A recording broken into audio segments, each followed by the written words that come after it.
Hello guys, this is Yogendra Chauhan. बात करते हैं आज के टॉपिक की। और आज का टॉपिक है यूएस स्टॉक मार्केट में इन्वेस्ट क्यों करें, या फिर मैं क्यों स्टॉक मार्केट जो यूएस का है उसमें इन्वेस्ट करता हूँ। दरअसल मुझे यूएस स्टॉक जो है पहले से बहुत पसंद है। और जब पेंडेमिक आया था उसके बाद से इंडिया में भी इन्वेस्टिंग का क्रेज़ बढ़ा है एकदम से।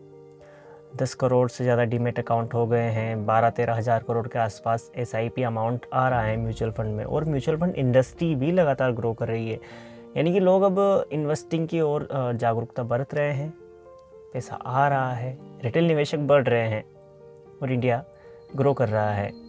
जल्दी हम ऐसा चाहेंगे कि सेंसेक्स जो है वो 1 लाख के पार हो, निफ्टी 25 हो, तो सब कुछ बढ़िया चल रहा है। लेकिन जब यूएस स्टॉक की बात आती है कि क्या हमें यूएस स्टॉक की ओर भी अब जाना चाहिए, देखिए इसके कुछ सिंपल्स कारण हैं जो मैं आपके साथ शेयर करूंगा। लेकिन उससे पहले मैं आपको बता दूं कि यहाँ पर कोई बाय और सेल रिकमेंडेशन नहीं है। ये सिर्फ एक अनुभव है जो, या फिर एक डेटा फैक्ट है जो मैं आपके सामने शेयर करना चाहूँगा। इसका ये मतलब नहीं है कि आप जाएं और यूएस स्टॉक में इन्वेस्ट कर दें। तो चलिए शुरू करते हैं। देखिए यूएस स्टॉक में इन्वेस्टमेंट करने का पहला कारण मुझे लगता है वो है डाइवर्सिफिकेशन। यानी कि आप इंडियन मार्केट या इंडियन इक्विटी में तो इन्वेस्ट कर ही रहे हैं, साथ ही साथ आपको किसी अदर मार्केट का भी अनुभव मिलेगा।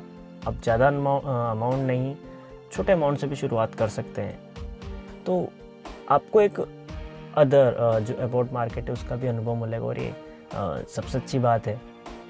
आप देखेंगे कि इंडियन मार्केट के अलावा भी कोई मार्केट है वो किस तरह से ऑपरेट कर रहा है, किस तरह से वहाँ का काम चल रहा है। देखिए इंडियन जो यूएस मार्केट है उसको सारे मार्केट फॉलो करते हैं लगभग। यानी कि अब जब आप उसे भी देखे होंगे तो यहाँ किस तरह से इन्वेस्ट करना है इसका आपको काफ़ी ज़्यादा नॉलेज मिलेगा। और दूसरा अच्छा कारण है कि हर साल जो है डॉलर रुपए के मुकाबले 2 से 3% बढ़ जाता है। ध्यान रखिए, रुपया घटता नहीं है, डॉलर 2 से 3% बढ़ जाता है। तो जब आप किसी स्टॉक को आज खरीदेंगे और उसे 2-3 साल के लिए होल्ड करेंगे तो आपको 7-8% का रिटर्न तो यूं ही मिल जाएगा क्योंकि डॉलर बढ़ रहा है। तो दूसरा ये कारण मुझे अच्छा लगता है। और तीसरा कारण है कि यूएस स्टॉक कितना भी महंगा हो आप उसे पार्शली खरीद सकते हैं।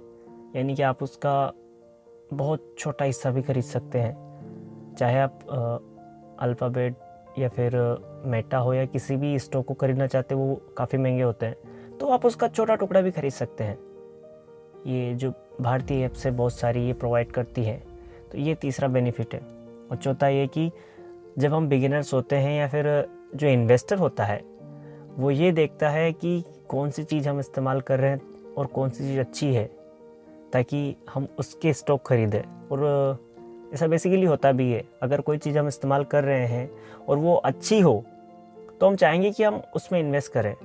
लेकिन अब हम बात करते हैं फेसबुक, व्हाट्सएप या फिर इंस्टा यूज़ करते हैं जिसकी पेरेंट कंपनी मेटा है। वहीं टेस्ला का एग्जांपल ले लीजिए, अमेज़न है। तो ये कंपनीज इंडियन मार्केट में लिस्टेड नहीं है। ये कहाँ है? ये यूएस में है। तो हमें क्या करना पड़ेगा? इसके लिए यूएस मार्केट में इन्वेस्ट करना पड़ेगा। तो ये 3-4 कारण मुझे अच्छे लगते हैं यूएस मार्केट में। और इसका मतलब ये नहीं कि ये कारण आपको भी अच्छे लगे। इसलिए पहले इंडियन मार्केट को समझिए। उससे पहले अगर आप शुरुआत कर रहे हैं तो म्यूचुअल फंड से करिए, इंडेक्स फंड लीजिए। उसके बाद फिर इंडियन इक्विटी में आइए। और जब इंडियन इक्विटी को आप थोड़ा सा समझे, क्योंकि मार्केट को तो आज तक कोई समझ नहीं पाया, जितना आप अंदर जाएगा इतनी गहराई में मतलब ले जाएगा आपको, तो इसको कोई समझ नहीं सका आज तक। तो आप कुछ थोड़ा सा यहाँ समझिए, उसके बाद आपको अगर आपके पास अमाउंट बच रहा है तो ही आप यूएस स्टॉक्स में इन्वेस्ट करिए। तो ये थे कुछ कारण और मेरे अनुभव, क्योंकि मैं पहले से ही इस मार्केट में इन्वेस्टेड हूँ और मुझे ये मार्केट अच्छा लगता है। और ये कारण है, इसके अलावा और भी कारण, लेकिन मुझे ये कारण अच्छे लगे। So wish you all the best, happy investing and thank you for watching.